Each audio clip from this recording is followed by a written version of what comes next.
My name is Elena Hart, and this Thanksgiving dinner was supposed to be peaceful or at least pretend to be. But that illusion shattered the moment my sister's fiancé lifted his glass, smirked, and said, "So, Elena, still working in your pajamas? Must be nice not having a real job." Everyone laughed. Even my dad joined in, shaking his head. "Elena, stop making the family look bad," he said, like it was me ruining the night, not the insult, not the years of being dismissed, but me. I stayed quiet, letting them talk, until Ethan, the fiancé, bragged about a new deal his company had made with a small tech startup. That's when I smiled, pulled out my phone, and watched every grin at that table disappear. Have you ever been humiliated by the very people who are supposed to be proud of you? Tell me, where are you watching from? And what time is it right now? My father, Robert Hart, has always believed that real success wears a suit and tie. In his mind, a respectable life means an office downtown, a desk with your nameplate on it, and a steady paycheck that shows up every other Friday. He's the kind of man who irons his shirts even on weekends and judges people by the firmness of their handshake. To him, work is something you can see: briefcases, board meetings, coffee in paper cups. Anything outside of that, especially creative work or technology, feels suspiciously like pretending. My mother, Linda, is softer in voice, but not in conviction. She believes in presentation: the perfect home, the polite smile, the good impression. Her favorite phrase, the one she's whispered to me since I was little, is, "Don't embarrass the family." She says it with love, or at least she thinks she does. But it lands like a warning every time, shaping how I breathe when I'm around them. And then there's my sister, Sophia, 30, graceful, effortlessly radiant, the woman who never seems to sweat under the lights.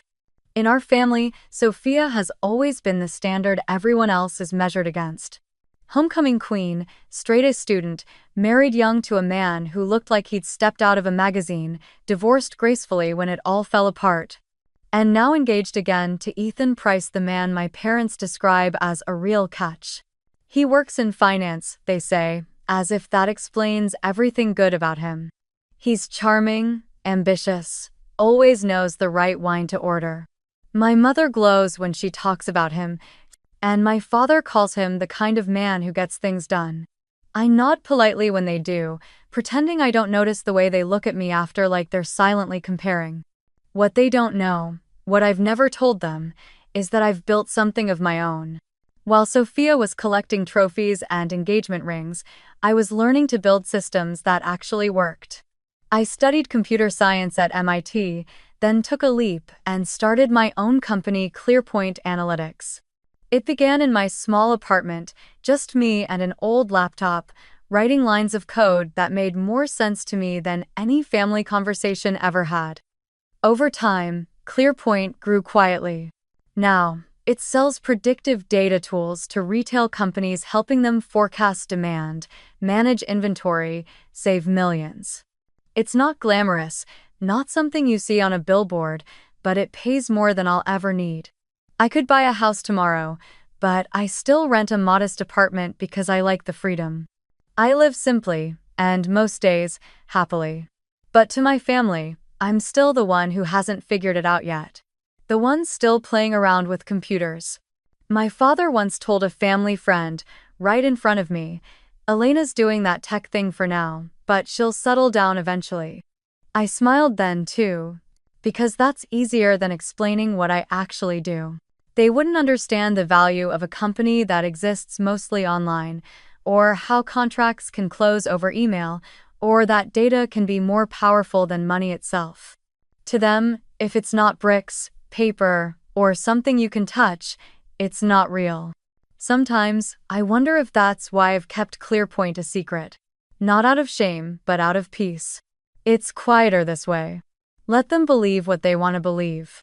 Let Sophia be the star, Dad the head of the house, Mom the peacekeeper. I've learned that when a family builds its identity on appearances, truth feels like an unwelcome guest.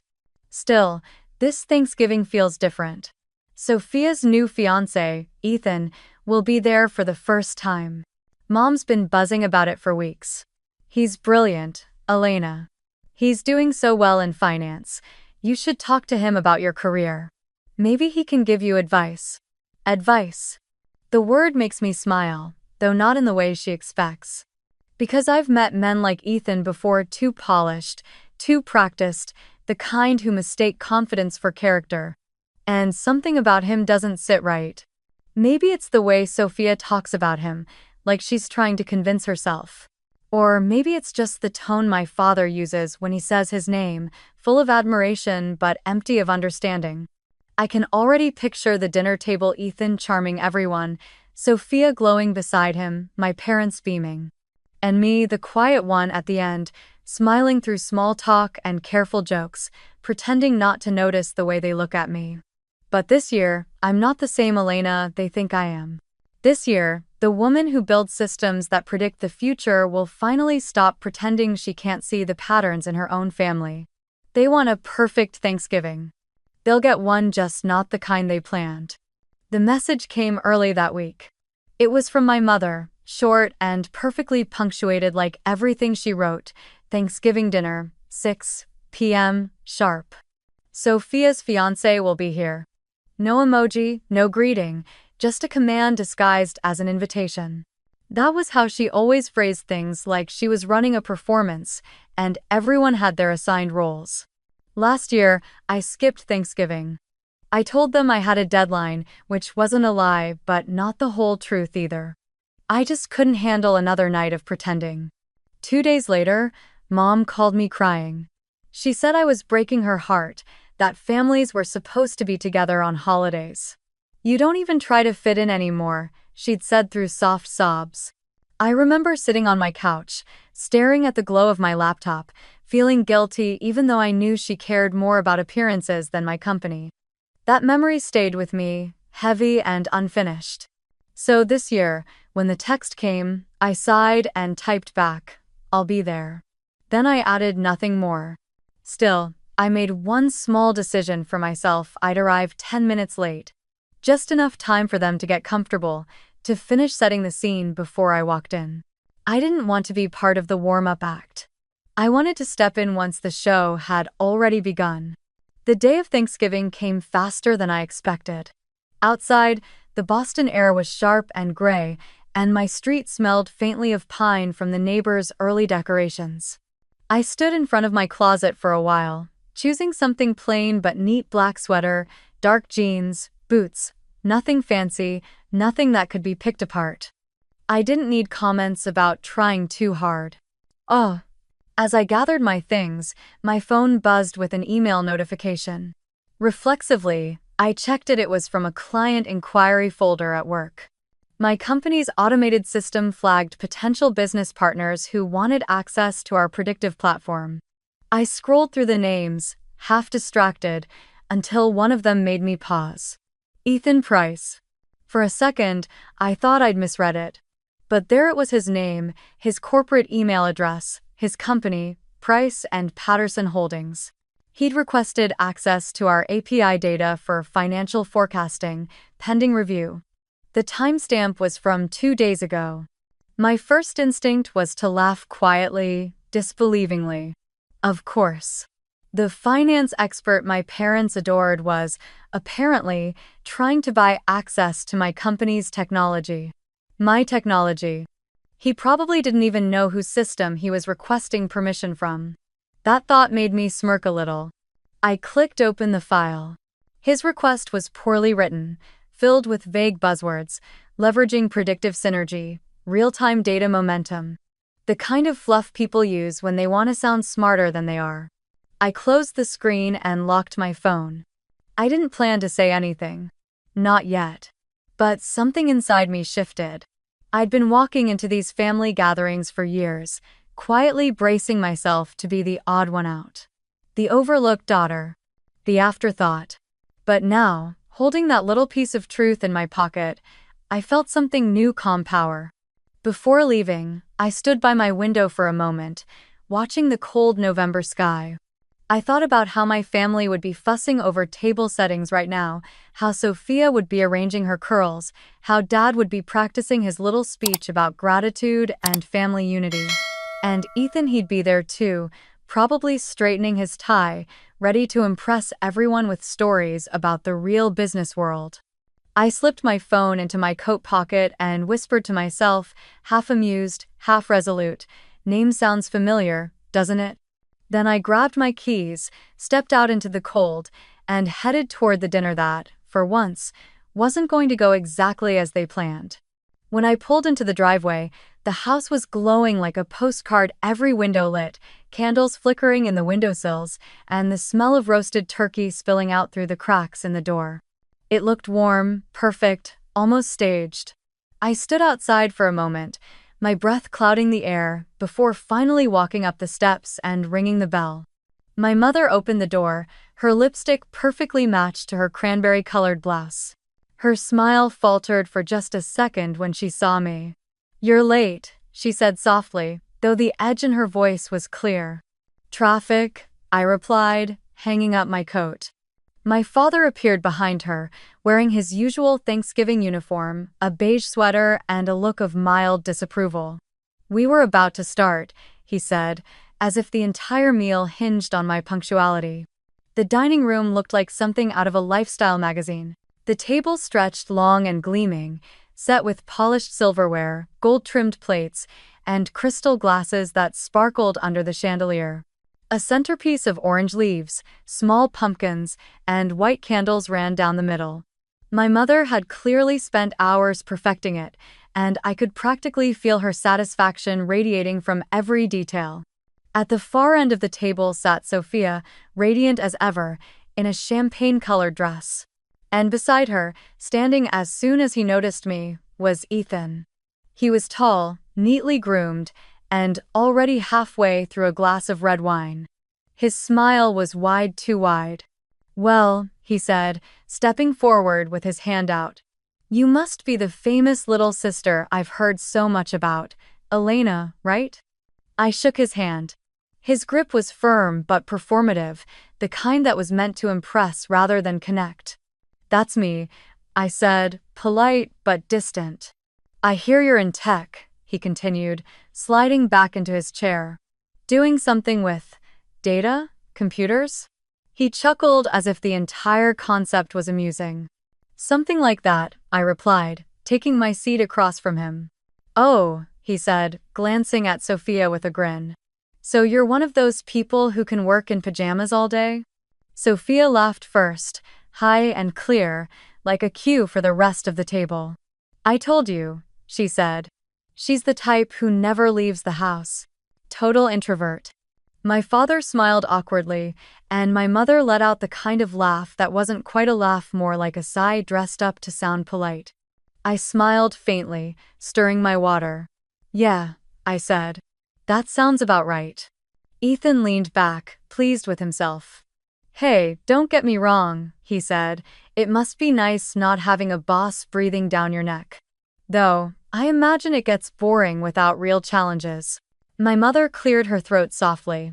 "Ethan's just teasing, honey," she said quickly. "You know how people joke." "I know," I said, keeping my tone gentle. But then my father added, as he sliced into the turkey, "He's right about one thing. It's important to be around real people, Elena. These computers can't replace the world." "Of course, Dad," I said.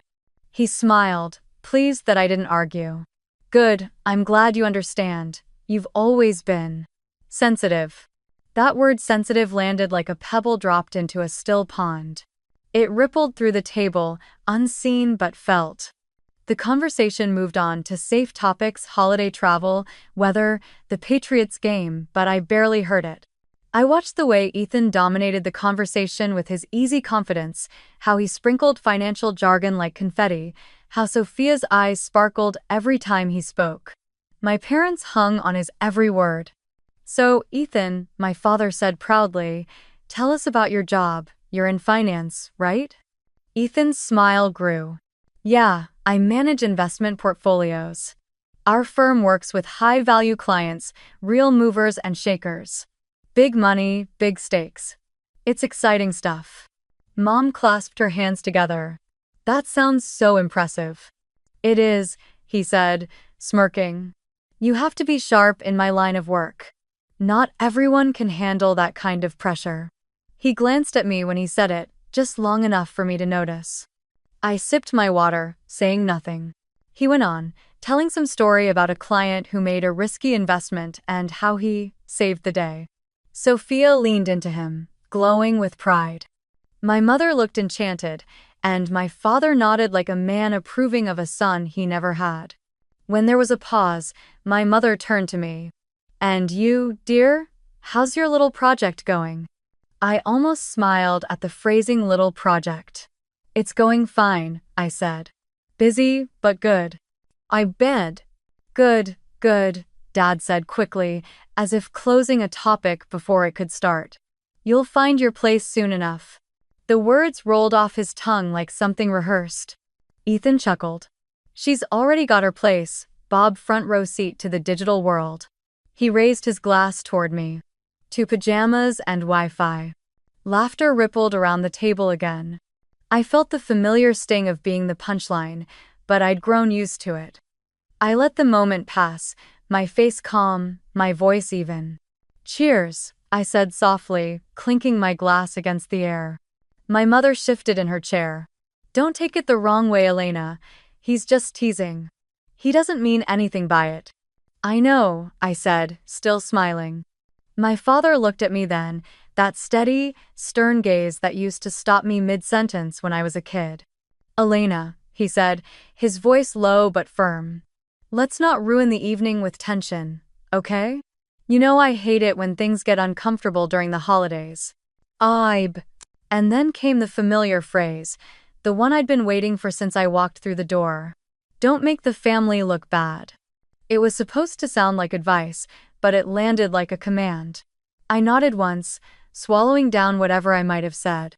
Around me, the laughter started up again, warm and hollow, bouncing off the walls of that perfect dining room. I sat back, silent, watching them all, my polished father, my careful mother, my glowing sister, and her perfect fiancé. They looked so proud of themselves, so sure of their little world. And for the first time, I realized I didn't feel like I was sitting at that table. I felt like I was watching it from the outside, waiting for the curtain to drop. Ethan kept talking, the way people do when they believe every sentence they say is a performance worth watching. He was halfway through his second glass of wine now, spinning another story about the real world. In finance, he said, resting one elbow on the table, you can't hide behind a screen or a keyboard. It's the big leagues, face-to-face deals, real pressure, real results. That's the difference between tech folks and people like us. We actually build things that matter. My mother nodded approvingly, as if the gospel had just been spoken. My father hummed his agreement. Sophia smiled with the kind of pride that comes from being on the winning team. I smiled too, but mine didn't reach my eyes. I'd heard versions of that speech all my life, words dressed as wisdom, delivered by people who thought they understood the world better than I ever could. It didn't matter that my company had quietly helped a dozen others avoid financial collapse during the pandemic, or that our software had saved millions in losses. Those victories were invisible here. Here, what mattered was posture, polish, and the illusion of importance. Ethan had all three. He leaned back, swirling his wine, and grinned at me. You know what I mean, right, Elena? You can't just code your way through life. Eventually, you've got to step into the real world. Sophia giggled, brushing his arm. Ethan, stop teasing her. He laughed. I'm just saying, it's easy to play entrepreneur when you don't have real clients breathing down your neck. Real-world stress separates the dreamers from the doers. I took a small sip of water to buy myself time. I guess we just define real world differently, I said lightly. Oh, come on, he replied, grinning wider. I'm just joking, don't take it so seriously. I'm not, I said softly, and smiled again. My mother jumped in quickly, like a referee afraid the game might turn rough. He's only playing around, honey. You know how men talk when they're proud of what they do. Of course, I said. I understand. But inside, something twisted. The same dull ache I'd felt as a child began to hum in my chest, the one that came every time my efforts were brushed aside because they didn't fit into the family's version of success. I thought of the day I received my scholarship letter from MIT, how I'd run into the kitchen, waving the envelope, breathless with joy. My father had been reading the newspaper, and he'd looked up only long enough to say, "That's good, sweetheart. Just don't let it interfere with Sophia's college plans." That. Sophia had smiled then too, in that soft, perfect way she always did when she knew she'd already won. I remember standing there, my heart pounding, realizing even in that moment of triumph, I was still a shadow in my own home. And now, all these years later, nothing had changed. The faces were older, the table fancier, the food richer, but the feeling was the same. I was still the one they tolerated, not celebrated. Still the one whose silence made everything easier for them. Ethan began another story, something about a crazy week at the firm and a client who'd lost millions. He acted like he'd personally carried the economy on his back. The words washed over me like static. My parents leaned in, captivated, nodding as if they understood a single thing he was saying. Sophia laughed at all the right moments, her hand resting on his arm like punctuation. I barely heard any of it. I just kept watching them, their perfect tableau of admiration and pride, and wondered how many times I'd mistaken being polite for being small. Then came the part that made my stomach tighten. Ethan said, "People think money management is all numbers and luck, but it's about instinct. Knowing where to place your bets, reading people, that's what separates amateurs from professionals." My father chuckled. "Now that's something I wish Elena would learn. You can't get far in life just hiding behind a screen." "Dad," Sophia said playfully, "be nice. She's doing fine." "Of course she is," he said. "I'm just saying she's always been a bit too quiet for her own good." Too quiet. Sensitive. The family echo chamber was alive and well. I smiled again, because that was what was expected of me. The smile of someone who didn't make trouble, who didn't ruin the evening. But inside, the silence started to feel heavy. Not empty pressured.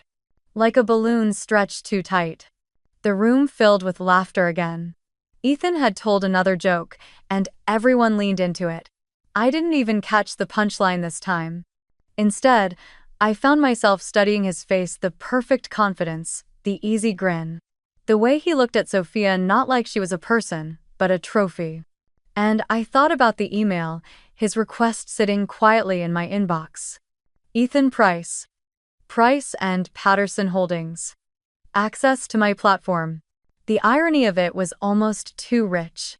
I took another sip of water, steady and slow. Let them laugh, I thought.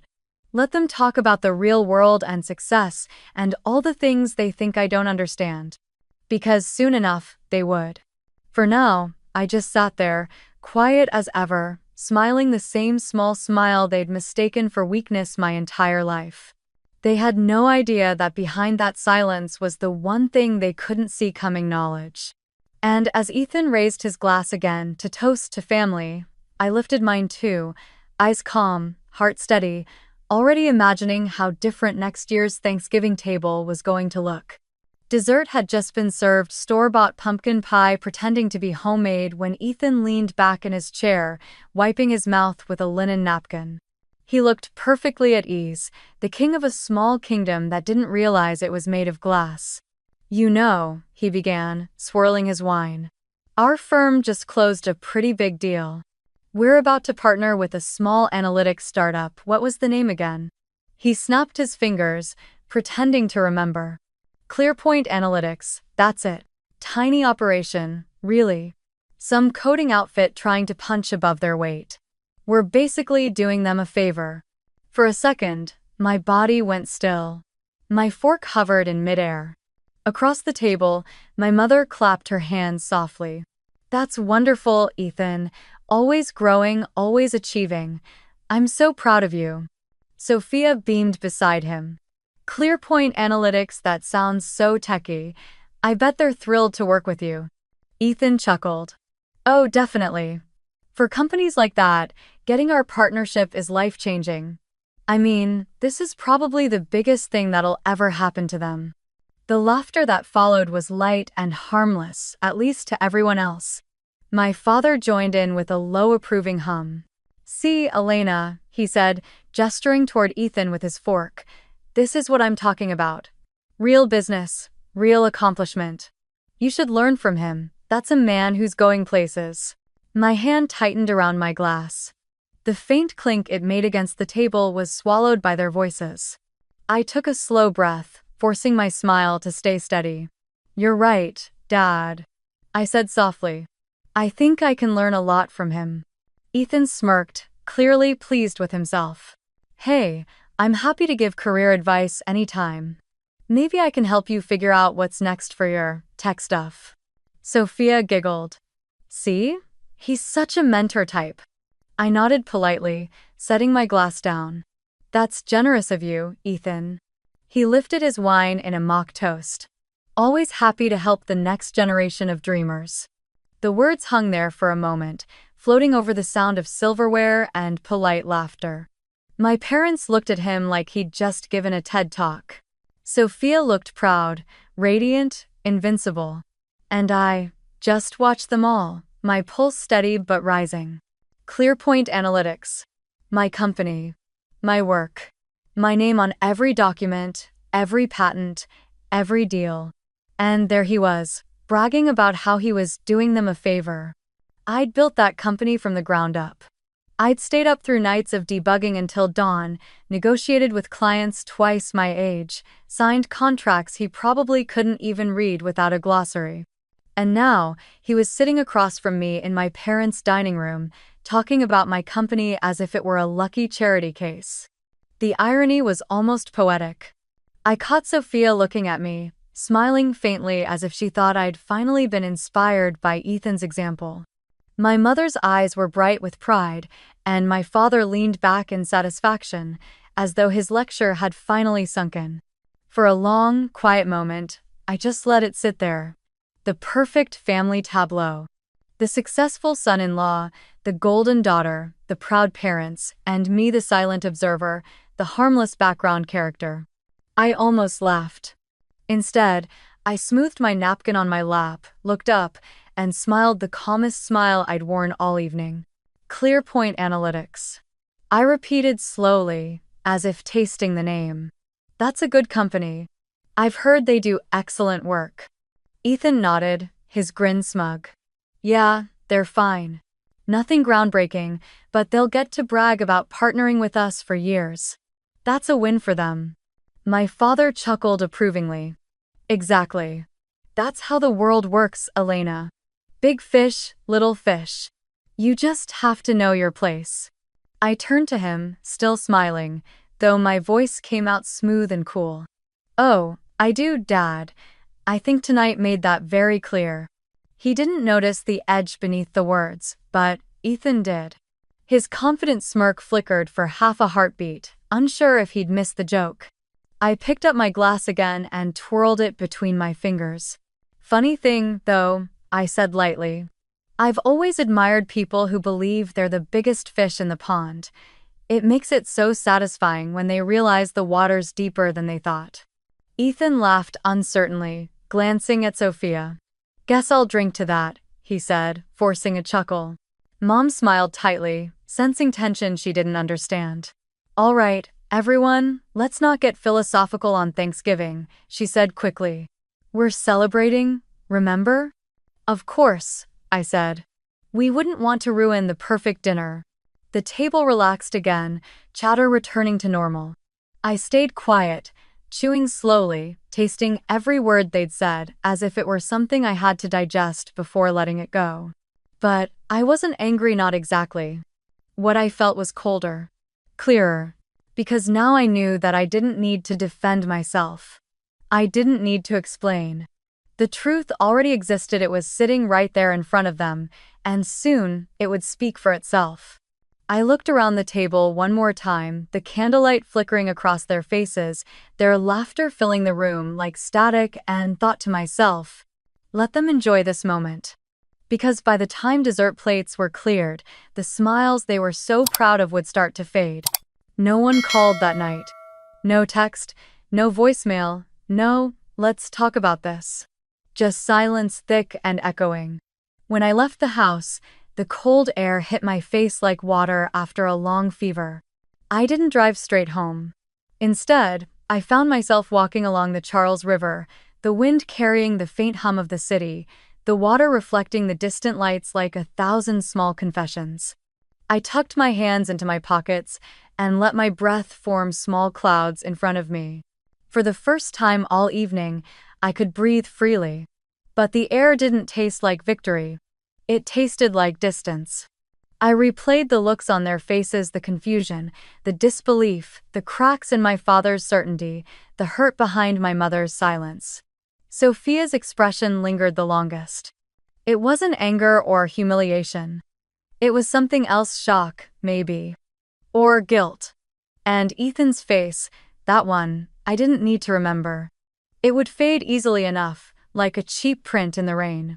People always assume moments like that feel triumphant, that truth landing on the table would come with a burst of satisfaction. But it didn't. The silence that followed me out of that house wasn't power. It was grief. Grief for all the years I spent trying to earn a kind of love that was always conditional, polished, public, and never quite real. The city lights blurred in the water as I walked. My footsteps echoed softly on the path. I thought about how strange it was to expose a truth and still feel small afterward, like I'd ripped open a curtain only to find an empty stage. Days passed quietly. No calls, no messages. Not even a forwarded family recipe or a polite check-in from my mother. I kept working, kept coding, kept showing up for my team meetings on Zoom, my voice even, my posture steady. But the quiet outside the screen felt heavier every night. Then, a week later, a message appeared. It was from Sophia. Can we talk? Just us. I stared at the text for a long time before replying. Sure, name the place. She suggested a small cafe near Beacon Hill, the kind of quiet spot you'd miss if you weren't looking. When I arrived, she was already there, sitting by the window with her hands wrapped around a mug. For once, she wasn't dressed like a magazine cover. No makeup. No carefully curled hair. Just Sophia, pale and tired. When she saw me, she gave a small, uncertain smile. Hey, she said softly. Hey, I replied, taking the seat across from her. For a while, neither of us spoke. The hum of the espresso machine filled the silence. Then she said it barely above a whisper. I'm sorry. I didn't rush to fill the pause. She kept her eyes on the steam rising from her cup. I didn't know about the company, she continued. Or that Ethan was using your name. He told me he'd been working with a brilliant analytics firm, that it was his project. He even showed me your website once. He must have known I wouldn't notice the details. I nodded slowly. He's good at presentation. Her laugh came out cracked. Yeah, guess that's the only thing he's good at. She brushed her hair behind her ear, eyes glassy. When you showed that logo at dinner, I felt like the ground just disappeared. Not because you embarrassed him, but because I realized how blind I've been. I wanted him to be someone impressive, someone Dad would approve of. I didn't even see what he was really doing. Her voice trembled on the next word. I'm sorry, Elena. I should have defended you sooner, She stopped, pressing her lips together. I took a slow sip of my coffee before answering. You don't have to apologize for him. I'm not, she said quickly. I'm apologizing for me for believing him. For believing what Mom and Dad always said about you. That you were fragile, that you didn't really know what you were doing. I looked at her, really looked at her. For the first time, she didn't seem untouchable. She looked human, small, raw, unsure. The golden light from the cafe window made her look younger, like the sister I used to share cereal with before school, before the years turned her into someone who had to be perfect to be loved. You didn't do anything wrong, I said quietly. You just chose to believe the story that was easier to hear. She blinked, tears threatening. And that makes it okay? It makes you human, I said. We all do it. She nodded, biting her lip. I called off the engagement, she said finally. 2 days after you left. He tried to talk me out of it, said it was all a misunderstanding. But I saw the emails, the fake proposals, everything. You were right, he was just using me for access, for image. I should have seen it. I'm glad you did, I said softly. For a long moment, we sat there in silence, the air between us no longer heavy, just fragile, like something being rebuilt. Sophia looked down at her coffee. Do you think Mom and Dad will ever understand? I smiled faintly. Maybe. Or maybe they won't. But that's not on us anymore. She looked up then, her eyes red but clearer. Can we start over, you and me? I held her gaze. We already did. Outside, the wind picked up, scattering a few golden leaves across the sidewalk. And for the first time in years, I felt something small and steady settle in my chest. Not triumph, not revenge, just peace. A few days after meeting Sophia, I couldn't stop thinking about Ethan. Not the smug version of him that sat at our Thanksgiving table, but the gaps in his story, the things that didn't add up. People like him always left trails, even if they thought they were clever enough to hide them. I wasn't angry anymore. Not exactly. It was something colder, more deliberate, an instinct to clean up the mess before it reached anyone else I cared about. So I called an old friend, someone I trusted completely. His name was Alex Rivera, a finance analyst I'd known back in college. He'd helped me once before when ClearPoint first started signing clients, and he had a gift for finding what people tried to bury. Alex, I said over the phone. I need a favor, quietly. He chuckled. With that tone, I'm guessing this isn't about debugging code. No, I said. It's about a man named Ethan Price, works for a firm called Wentworth Capital, or says he does. Can you look into him? He hesitated just long enough for me to hear the curiosity on the other end. You think he's dirty? I think he's pretending, I said simply. Give me 48 hours. He didn't even need that long. 2 days later, an encrypted folder appeared in my inbox. I opened it while sitting at my kitchen counter, a mug of coffee growing cold beside me. The report was detailed employment records, financial filings, business registrations, even a few internal memos from industry contacts. And what it showed made everything suddenly, painfully clear. Ethan wasn't a director at Wentworth Capital. He wasn't even in management. His official title was junior broker. He'd been on disciplinary watch for nearly a year after several complaints from clients about aggressive solicitation. He'd bounced between 3 different firms in 5 years, leaving just before performance reviews each time. And the so-called partnership with ClearPoint? It wasn't through his company at all, it was something he'd filed under a side entity he created himself, Evercrest Holdings. On paper, Evercrest was a small consulting group. In reality, it was a shell. No staff, no revenue, no physical address. Just a mailbox in a co-working space and a fake website built with a free template. The deeper Alex's report went, the uglier it became. Ethan had been pitching investment opportunities to small business owners, guaranteed returns, low risk, quick profits. The kind of too good to be true deals that only work until the first person asks to withdraw their money. He hadn't hit the headlines yet, probably because he hadn't stolen enough to attract attention. But the warning signs were all there. My stomach turned as I scrolled through screenshots of emails and forum posts linked to his name. I didn't need Alex to tell me what it meant. Ethan wasn't successful. He was a con artist in a suit. And he'd been using my family's dinner table as a stage. I sat there for a long time, staring at the screen. I thought about my mother's admiring smile, my father's approving nods, Sophia's soft laughter as she leaned into him. They'd all been hypnotized by his confidence, his charm, the same illusion I'd seen 1,000 times in investors who didn't understand the systems they were buying into. Except this time, the stakes were personal. When I finally called Alex, my voice was calm. "Can you verify everything in this file?" "It's solid," he said.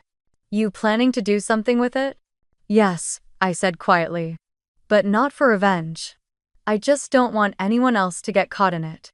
I hung up and spent the rest of the day compiling everything: emails, registrations, screenshots, every piece of verifiable proof. Then I drafted a letter to the Financial Conduct Authority. It wasn't angry or emotional, just factual, concise, professional.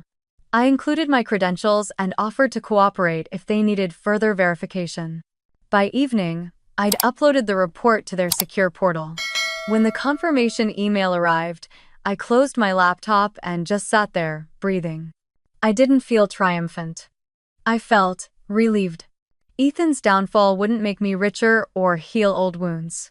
But it might save someone else, a family, a young investor, even Sophia, from being trapped in his web again. That was enough. I never told my parents what I did. Not because I wanted to hide it, but because I knew how they'd react. They'd call it unnecessary, say I'd gone too far, or that I should have just let things go for the sake of peace. But peace built on silence isn't peace, it's paralysis. And I was done being paralyzed. That night, I walked down to the Charles River again. The air was colder this time, sharper, but it felt clean. The city lights shimmered over the dark water, and for a moment, I thought about the girl I used to be, the one who kept her head down, who measured her worth by the approval she'd never earn. She would have stayed quiet. She would have forgiven too soon. But that version of me was gone now, and in her place stood someone who understood that truth doesn't have to be loud to be powerful. I took one last look at the city skyline, pulled my scarf tighter, and whispered to no one in particular, "That's enough pretending." Then I turned and headed home, ready to face whatever came next with both eyes open this time. 2 weeks later, the city was glowing again, strings of golden lights draped across shop windows, soft carols drifting through the streets. Post-Thanksgiving calm had settled in, and with it came the annual Community Gratitude Dinner, a local event where businesses sponsored meals for shelters and low-income families. My company, ClearPoint Analytics, had quietly funded most of it this year. I didn't put my name on anything: no banners, no logos, no press releases. That wasn't the point. When the invitation list went out, I made sure one table, near the front, had 4 familiar names: Robert and Linda Hart, Sophia, and Ethan Price. They probably thought it was a coincidence, or maybe, knowing my mother, she assumed the organizers had invited us all to heal the family image. I didn't correct her. The event was held in a renovated hotel ballroom near the river, the kind of space that smelled faintly of cinnamon and polished wood. Volunteers moved between tables carrying trays of food, and a local jazz trio played softly in the corner. The air was warm, full of chatter and laughter. When I arrived, my parents were already seated. My mother looked elegant as always, though her smile seemed strained. My father sat stiffly beside her, hands folded, scanning the room like he wasn't sure why he'd come. Sophia spotted me first and waved. Ethan was next to her, wearing that same polished confidence, his tie perfectly knotted, his grin as wide as ever. He raised his glass slightly when I walked past. "Elena," he said smoothly, "good to see you again." "Likewise," I said. My voice was calm, almost pleasant. The dinner began with speeches from local leaders, then a short video about the community projects the charity had supported that year. Faces of families, volunteers, and students flashed across the screen. My mother dabbed at her eyes. When the MC stepped up to the microphone and thanked the event's primary anonymous sponsor, I saw a flicker of confusion cross my father's face. He leaned toward Mom and whispered something, and she shrugged, still smiling. Then the MC said, "Tonight, we'd like to invite the person who made this entire evening possible to say a few words." He turned toward me. "Please welcome Miss Elena Hart." The sound of my name hit the table like a dropped fork. For a moment, no one moved. Then Sophia blinked, slowly. My mother froze mid-smile, and my father's brow furrowed. Ethan's grin faltered just slightly. I stood, smoothing the front of my dress, and made my way to the stage. The microphone was warm beneath my fingertips, and, for a second, the room fell into that perfect, suspended silence. Every face turned toward me. "Thank you," I began, my voice steady. "When I was growing up, family dinners were the measure of belonging. If you had a seat at the table, you mattered. If you didn't, you pretended you didn't care." A quiet ripple moved through the room. "But sometimes," I continued, "you realize that it's not about being given a seat at someone else's table. Sometimes, it's about building your own and leaving space for those who never had one." I smiled softly. "That's why this dinner exists. Not for appearances, but for connection. Because everyone deserves a place to belong." When applause broke out, gentle at first, then warm, spreading through the hall like sunlight. I caught Sophia clapping through tears, and even my mother, hesitant but proud, joined in. And then, just as the sound began to settle, Ethan stood up. He grinned broadly, stepping forward as if he were part of the show. "Beautiful speech, Elena," he said loudly. "And speaking of tables, how about partnerships? Clear point analytics, right? I'm sure everyone here would agree that working with such a talented company must be an honor." The room went quiet again, a ripple of awkward laughter breaking the air. My father nodded approvingly, clearly relieved by the familiarity of business talk. My mother smiled, thinking he was helping smooth things over. I turned slowly to face Ethan. "You're right," I said evenly. "Partnerships are built on trust." "All in," he smirked. "Exactly." I tilted my head, still smiling. Which is why this next part is important. I reached for the small remote the event team had left by the podium. Behind me, the large projector screen flickered back to life. At first, it showed the ClearPoint logo, crisp and blue. Then, as I clicked again, the slide changed to an email. The subject line read, "Evercrest Holdings Private Investment Proposal." A murmur spread through the audience. Ethan's name was right there in the sender line.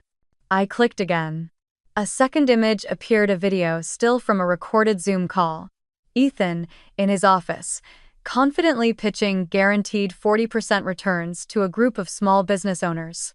Another click.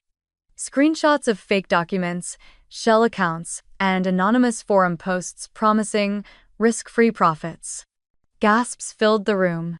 Ethan's face drained of color. "What the hell is this?" he muttered. I looked at him calmly. "Proof," I said softly. "Proof of what happens when someone mistakes charm for integrity." My mother's hand flew to her mouth. My father sat frozen, pale. Sophia whispered his name once, then again, her voice cracking. Ethan stammered, You can't just, this is slander." "No," I said. "It's truth. Verified, documented, and already submitted to the authorities 2 weeks ago." The whispers in the room turned into quiet shock, like wind moving through leaves. I let the images linger on the screen for a few more seconds before clicking the projector off. The silence that followed was deafening. "I didn't show this to humiliate anyone," I said gently. "I'm not interested in revenge. I just think people deserve to know who they're really applauding and who's really been making this family look bad." For a moment, no one breathed. Ethan stumbled backward, his composure cracking completely. "You set me up," he hissed. "No," I said, my voice almost a whisper now. "You did that yourself." He turned toward Sophia, desperate. "You believe me, don't you?" But Sophia's face was pale and unreadable. She just shook her head, slow and final. "Get out," she said quietly. He stared at her for a heartbeat, then turned and left, the echo of his footsteps cutting through the stillness. When the doors closed behind him, I turned back to the audience and gave a small nod. "Thank you," I said simply. "Let's get back to dinner." Applause didn't come this time. Just silence, stunned, heavy, cleansing. I walked off the stage and back toward my table. My mother's eyes were glassy, my father's expression unreadable. Sophia reached out as I passed, her hand trembling slightly. I squeezed it once, then let go. The rest of the evening moved quietly. People ate, murmured, and pretended to return to normal. But nothing in that room would ever be the same. As I stepped outside later that night, the city air was crisp, the stars faint behind a halo of light. I stood there for a while, breathing in the cold. For the first time in my life, I hadn't been afraid to take up space. And though the night was still, I could feel it, the shift, the unraveling, the truth finally standing tall where pretense used to sit. The image of that long, perfect family table flashed in my mind one last time. This time, I wasn't sitting at it. I was standing, building my own. By the end of that month, the story had begun to spread quietly at first, then like ripples in still water. Ethan Price was under official investigation. The financial authorities had confirmed what my report and Alex's documents had already shown: multiple shell companies, falsified client contracts, and a pattern of deceit that had finally caught up to him. He'd been placed on suspension pending a full audit, his firm distancing itself from him as fast as possible. I saw the announcement in a business news brief one morning while sipping coffee at my apartment. It didn't bring me joy, not the way I might have imagined once. It just felt done. Like closing a heavy book you'd been carrying for too long. Sophia called me 2 days later. I didn't pick up, but she left a voice message. Her voice was calm, steadier than before, but tired.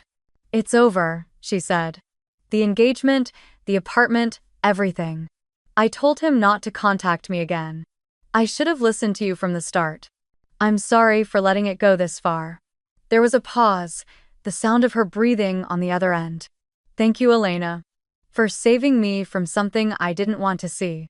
I listened twice, then deleted the message, not out of anger, but because I didn't need to keep it.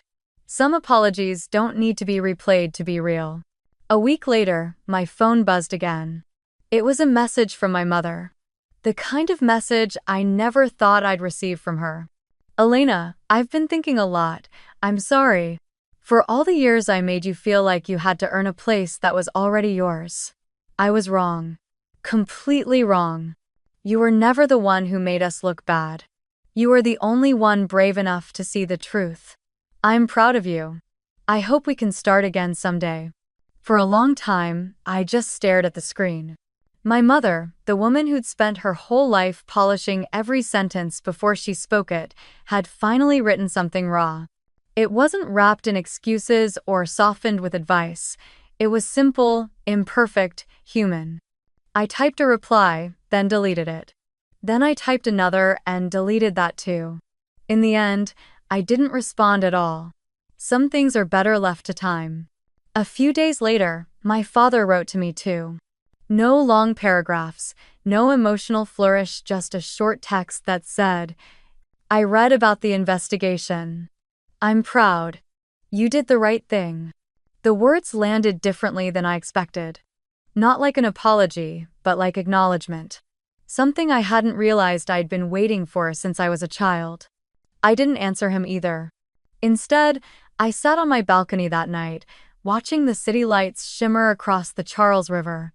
The wind carried a faint smell of pine from the park below, and for once, I didn't feel like I was on the outside looking in. It wasn't peace that I felt, not exactly. Peace is too quiet a word for what it takes to rebuild yourself after years of being unseen. What I felt was lighter than that: space, room to breathe. Sophia and I met for coffee a week later, just like we used to before everything became complicated. She looked different, more herself somehow. No makeup, no posture to impress anyone. Just soft eyes and a tired smile. "Heard from Mom and Dad?" I asked. She nodded. "They're still trying to make sense of it all. I think Mom's been crying a lot." "She'll be okay," I said. Sophia sighed. "You think we'll ever be a normal family?" I smiled faintly. "Maybe not normal, but maybe honest. That's better. She nodded, and we let the silence stretch comfortably between us. For once, we didn't need to fill it. Later that night, I went for a walk down by the river again, the same path I'd taken the night I left that dinner. The air was colder now, the water darker, but the city lights still danced on its surface. I thought about the girl I used to be, sitting quietly at the edge of the family table, trying to laugh at jokes that hurt. I thought about the countless dinners I'd endured where I'd swallowed words instead of speaking them, all to keep the peace that wasn't really peace at all. And then I thought about that night, the way my voice didn't shake, the way truth had finally filled the room, the way silence had become my witness. Some people spend their lives chasing validation. I used to be one of them. But, standing there by the river, I realized I didn't need anyone's approval anymore. Not my father's, not my mother's, not the world's. The only thing I'd ever really wanted was stillness, the kind that comes when you stop trying to fit into rooms that were never built for you. I walked until the cold began to bite at my cheeks. Then I stopped and looked back at the skyline, the lights flickering like constellations in motion. Somewhere out there, my family was probably still trying to piece together what had happened, and that was fine. Their lessons would come in their own time. As for me, I finally felt ready to begin again. No more proving, no more shrinking. Just quiet, steady truth. When I got home, I lit a single candle on my desk, the one I'd kept from the charity dinner, engraved with the words, "For those who build their own tables." I watched the flame flicker and thought of all the faces that had looked at me differently now, not out of admiration, but out of understanding. Then I whispered, softly but with certainty, "I don't need to be invited anymore." Ah! And for the first time in my life, that sentence didn't sound like defiance. It sounded like freedom. A month passed. Boston had shifted into that soft, golden phase of winter where the air was cold enough to bite, but the sunlight still carried a little warmth, like an apology. The Charles River had grown quiet, the trees almost bare now, their last few leaves spinning gently onto the water. ClearPoint Analytics was running smoothly, but my attention had turned somewhere else. Something smaller. Something that mattered in a different way. That morning, I stood in the community hall we'd rented for the weekend. Rows of old desks filled the space, each one holding a secondhand laptop we'd repaired and set up. On the whiteboard, in my handwriting, were the words, "Free Tech Workshop for Students Who Dream Bigger." It had started as an idea after the charity dinner, a message that kept echoing in my mind. If I'd spent so many years trying to earn a seat at someone else's table, maybe it was time to build a new one. A table for people who'd been overlooked the same way I once was. Volunteers were setting up the projector, laughing softly as they tested the slides. The smell of coffee drifted from a corner where someone had brought donuts for the morning session. I walked toward the entrance, where a small wooden sign hung from a string. The words on it made me stop for a moment and smile. "You don't need their table, build your own." It wasn't just a phrase anymore, it was a promise. Around 10, students began to arrive. Most of them were college kids from low-income backgrounds, some still in high school. They came in with wide eyes, hesitant smiles, and notebooks full of hope. I watched them settle into their seats, their hands hovering over the keyboards, a mix of excitement and uncertainty on their faces. When I started speaking, I didn't talk about algorithms or systems or business. I talked about failure, about being underestimated, about hearing no so many times that you start to wonder if maybe they're right. I told them what it felt like to be invisible in rooms that were too loud for truth. And then I told them the one thing I wish someone had told me sooner. You don't have to wait for permission to matter. The room was silent for a heartbeat, and then, one by one, I saw heads lift, eyes sharpen, something flicker alive in their expressions. It was small, but real. After the first session ended, I stepped outside to get some air. The city smelled of roasted chestnuts and pine. People were bundled up, laughing as they passed by, the rhythm of life steady and forgiving. I pulled out my phone and hesitated before making a call. It rang twice before my mother's voice came through, soft but familiar. Elena? Hi, Mom, I said, smiling. How are you? I'm fine, she said, though her tone was cautious, gentle. I heard about the workshop. The news mentioned ClearPoint's sponsorship. It's just something small, I said, for students who need a start. It's not small, she replied quietly. It's wonderful. For a moment, we both listened to the sound of wind rustling through the receiver. I'm giving a talk next week, I said finally. At the university. It's not a big event, just some first-year students. But if you want to come, maybe get there early. Seats fill up fast. There was a pause, and then a soft laugh. I'll be there, she said. Early, I promise. After we hung up, I stood there for a while, the phone still warm in my hand. Across the street, a line of golden leaves broke free from a tree, spinning in slow circles before landing on the pavement. The air was crisp, but the sunlight was kind. When I went back inside, the students were laughing at something one of the volunteers had said. A girl near the front looked up and waved shyly, and I waved back. The sound filled the room, young, unpolished, hopeful. I realized, then, that this was what peace really looked like. Not silence, not distance, but connection, honest and earned. Later that afternoon, as the workshop ended, I stood near the back of the room watching them pack up. Some stopped to thank me, others lingered to ask questions, eyes bright with possibility. I told them they were already capable of more than they knew. That all they needed was a chance and the courage to take it. When the last student left, I turned off the lights and looked at the empty chairs. Sunlight streamed in through the high windows, catching the dust in the air, turning it into gold. For a long moment, I just stood there, breathing it in the warmth, the stillness, the quiet power of knowing that I no longer needed anyone's permission to exist fully. As I locked the door and stepped outside, the wind carried the faint sound of laughter from the park nearby. I pulled my scarf tighter and whispered, half to myself, half to the universe. This year, I'm not celebrating to be accepted. The wind moved softly through the trees, carrying the scent of cinnamon and leaves. I'm celebrating, I said, smiling, because for the first time I chose my own table. And as I walked away, sunlight fell across the sidewalk in wide, golden stripes, and for the first time in a very long time, the world felt exactly the right size.